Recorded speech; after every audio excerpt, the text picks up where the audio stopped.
oroliga för krig? Ja, ibland. Ja, det Jag hade skulle säga varit... ja alltså.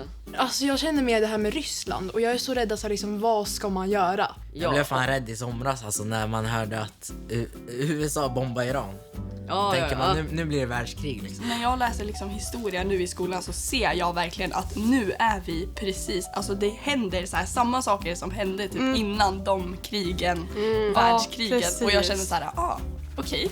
Har ni någon erfarenhet av krig? Jag var ju i Iran den här sommaren, då var det ju kris där.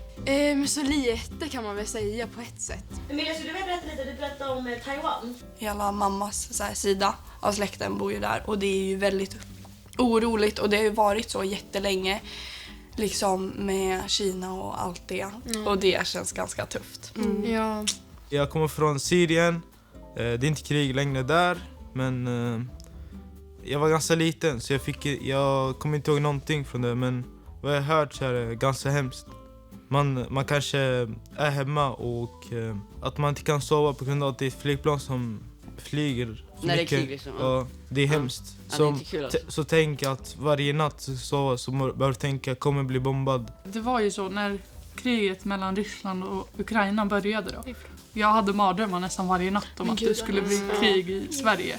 Nu är jag inte så orolig längre. För jag har börjat tänka på det här som Ilja sa. Det är ju så onödigt att oroa sig om krig för vi är ju inte riktigt i en situation där vi kan alltså göra något åt det. Nej. Precis. Så då är det bara onödigt att sitta där och ligga där i sängen och bara shit, jag kommer dö. Ja. Är ni redo? Yes. Yes. Jag ställer frågan, sen räknar jag ner 3, 2, 1 och sen pekar ni. Ja. Ja, då kör vi.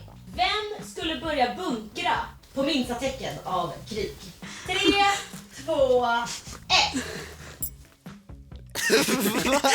Det känns bara som att du skulle göra det.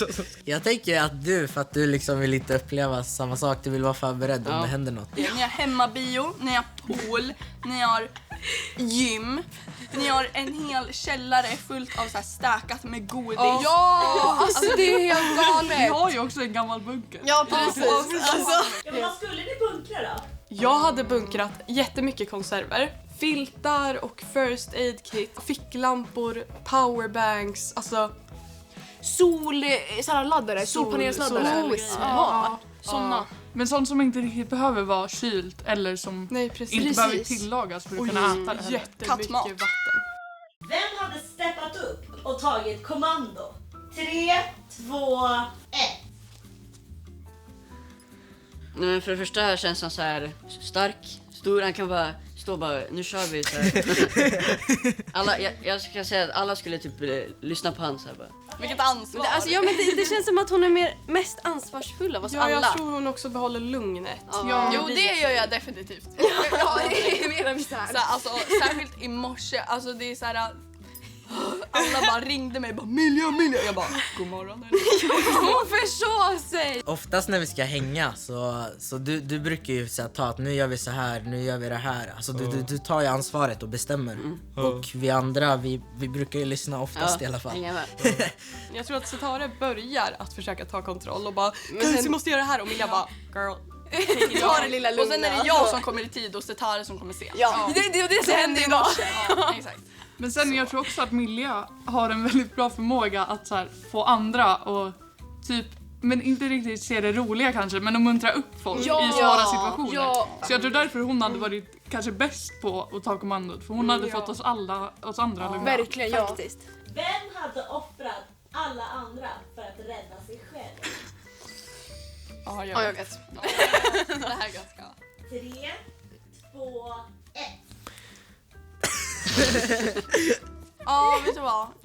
Okej. Okej, det här räknas som mobbning. Okej, jag vet exakt varför. Och det är för att hon kommer inte göra det med mening. Nej, det är sant. Det är Hon sant. kommer råka liksom. Alltså, Hon kommer råka sig knuffa oss ut till typ. Ja, precis. Charlie brukar inte göra så vid krig brukar man ändras helt och hållet. Ja, jag tänkte mer, alltså vi har inte varit i någon så här allvarlig situation Nej. så att det är svårt att veta, så jag tänkte på vardagen.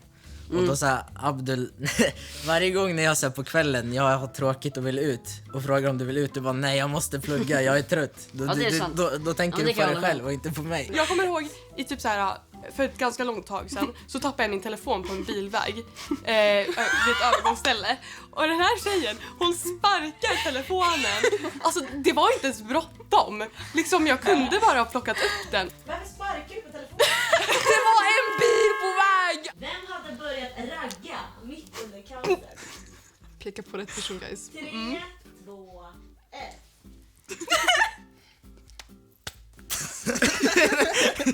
Ja, men det är sant. Det är sant. Jag tror, han känns som att han raggar ofta. Ja, han raggar ofta.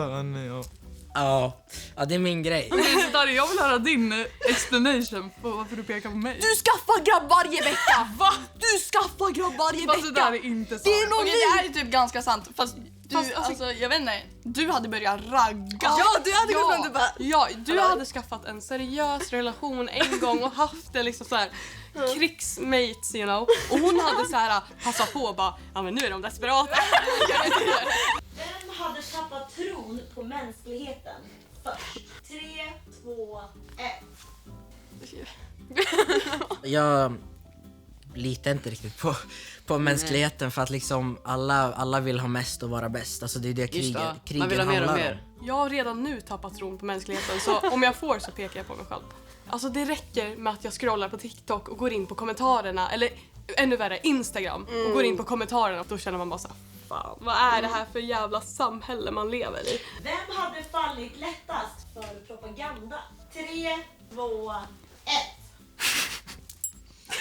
Varje gång vi ses på gymmet och hänger så är det liksom, kolla jag såg det här på TikTok, kolla jag såg det här. Det är liksom, du tänker att allt är sant medan jag är ganska tveksam och kritisk. Tänker, ja. Hon är ju väldigt emotionellt styrd och det är ju det propaganda går efter. Såhär, emotionella människor och det är Setare. Jag brukar lätt tro på saker och vill att det ska hända saker. Jag tänker också att du alltid tror det bästa om människorna. Alltså, Ja. du tänker inte att någon ljuger. Men jag tror att Lorin hade liksom hon hade inte riktigt vetat vad hon skulle tro på så hon hade bara gått efter det som det fanns mest information om. Ja. Alltså den propagandan som syntes mest. Det är därför jag och Nelly behövs här. Bara för att dra ner er bara. Hörni. Det är svårt att veta ibland vad som är rätt och fel eller liksom vad som är sant eller falskt. Ja, alltså det blir ju svårt för att alla vill ju prata liksom, alla säger ju olika saker hela tiden för att om någon har bildat sig en åsikt då kommer den prata som att det är det rätta och sen har någon annan bildat en annan åsikt då kommer den prata som att det är det rätta så man blir ju delad hela tiden. Vem hade dragit direkt från landet ifall kriget kom? 3, 2, 1. Men det tror jag också är mest för att jag tror inte du skulle vilja uppleva det igen heller. Ja. Så du har ju ett land som Ja, du är ja. ifrån. Så jag kan gå och dra dit. Ja, exakt. Ja. Vi har ju bara Sverige. Ja, Vill vi fyller, man vi fyller ju- på han. Ni får komma Vill till man mig. vara kvar Ja, vi här? följer med dig. Alltså är det så att folk faktiskt dör i Gävle, då drar jag. Jag tänker inte Samma här. riskera mitt liv bara för att samhället ska fungera. Det här kommer på TV, Ulf Kristersson kommer komma och knacka på din dörr. Nej, jag hade velat vara kvar här. Jag hade velat göra det som behövs. Ja, men det handlar ju främst om att men de som inte kan försvara, jag vill kunna skydda dem. Och sen så känner jag att liksom, men jag har fått, alltså man får så mycket här, man får ett tryggt land, man får utbildning och vidare. Då vill man kunna ge tillbaks och visa att man bryr sig tillbaka. Det är dålig stil att bara dra. Alltså, Ja, det är dålig stil. Ja. alltså vi får skola och sjukvård och så drar man bara. Man bor här, man har det bra, man har familj. Då vill man också så här kunna stå upp för landet liksom. Känna att jag bor här och jag trivs här och då vill jag ge tillbaka någonting. Ja, jag hade liksom hjälpt till, spårade ur helt. Så kanske, ja. Jag säger som Nelly, alltså kan jag så flyttar jag nog. Jag tycker om Sverige. Jag hade flyttat till alltså uppe i landet för jag kan har flytta ju till er så här stuga uppe i Där händer ja, ju inget. exakt. Jag kan följa med dig alltså, då, Emilia. varför skulle man bomba där? Det är liksom typ 10 personer som bor där. Alltså, I'm safe. Vem hade packat de konstigaste sakerna i väskan ifall de hade behövt fly? 3, 2, 1. Oh, thank you. Ja! Okej. Ja! Du känns som en sån som packar Men med alltså, såhär, ja. en badring. Ifall att det behövs. Eller fotboll liksom. Loreen har ingen aning vad hon ska packa i. Nej. Hon tror inte ens att det ska bli krig. Hon är förmodligen kritisk till att det är krig när det är krig. Så Jag skulle inte fatta. Nej, Alltså, precis. Du känns så Jag vet inte. oförberedd. Vad hade du? Du hade liksom tagit med dig din kexchoklad. Och jag tänker Timpan för han brukar köpa ganska dyra saker. Han har packat med sig så här jättedyr parfym. Men jag tror så här, för Loreen har jättelänge velat ha en digital kamera. Och nu har hon äntligen fått den. Så jag tror hon hade tagit med den och bara guys, vi måste dokumentera det här. Vem har redan läst broschyren Om krisen eller kriget kommer och kan den utantill? 3, 2, 1. Alltså jag kan inte peka på någon annan.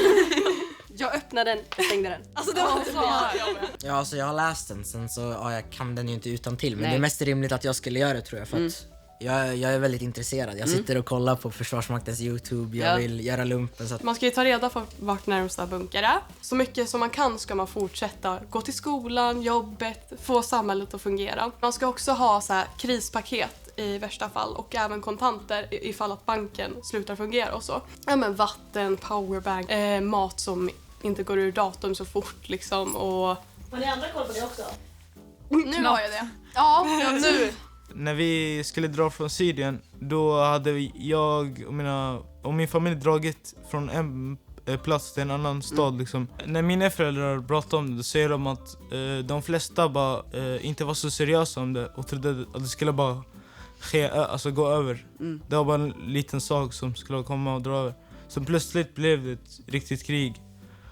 Så pass oförväntat kan det bli. Allt var normalt, sen från ingenstans hände allting. Jag tror det är svårt att vara förberedd och veta Ja, vad man ska exakt. göra. Även om vi liksom läser in oss vad man ska göra, så det kommer ju som en chock. Det är lite svårt att förstå för att för oss som är uppväxta i Sverige så är det liksom det är vad man hör på nyheterna. Om man kollar på, liksom, på andra sidan av myntet så är det jättehemskt att folk krigar. Men alltså det handlar ju inte om att attackera utan det handlar mer om att försvara och stå för Sverige. Ja, nej, men det jag tänkte var att eftersom att han och hans familj har upplevt krig så kanske det liksom låter konstigt i hans öron att jag frivilligt vill kriga. Så du tycker inte att det låter konstigt? Det är du som Tim sa nu. Nej, det är inte alls konstigt. Det låter rimligt. Okay. Ja, eftersom det är en annan sak. I Syrien så var regeringen ganska... De var inte så trovärdiga, de ljög och så. Men här i Sverige så är de ganska trovärdiga och de gillar sitt land på riktigt. Sveriges militär krigar ju alltså, för anledning, de vill skydda. Det är inte, de hittar inte på ursäkter för att döda folk på det sättet. Om ni hade velat att ni inte skulle kunna ses igen, vad hade ni sagt till varandra då? Nej, sluta! Det var en tuff fråga. Det är tufft. Ja, det var böla. Ja. Vi har varit kompisar i evigheter. Ja. Men alltså jag skulle ju bli ledsen alltså, så här. Då skulle jag väl liksom krama om den så här, hoppas allt går bra. Men jag hade skrivit någon jättelång text om så här. Hur mycket jag uppskattar er, så här, alla minnen och liksom... Och hur mycket jag kommer så här fy fan. sakna. Det här får aldrig hända, guys. Det här har jag, Nej. det här har jag har bara tagit det för givet att man har er. Ja, man skulle alltså, vilja tacka liksom, för vänskapen och för tiden. Ja. För vi har så kul, vi har haft varandra, vi kan alltid, jag skulle ändå säga att vi kan alltid prata med varandra om vi känner någonting. Nej, men alltså ni vet ju vad alltså, den här vänskapen betyder och jag kan inte riktigt sätta ord på det. Så därför hade typ bara ett hejdå kunnat så här. Och fy fan alltså. Vi får aldrig, Det var jobbigt. vi får aldrig, alltså vi kommer inte flytta ihop. Den var jobbig fråga. I Agnes hus. Det här I Agnes bunker. Jättefint, vi är klara. Ja, yes. Tack så mycket. Applåder!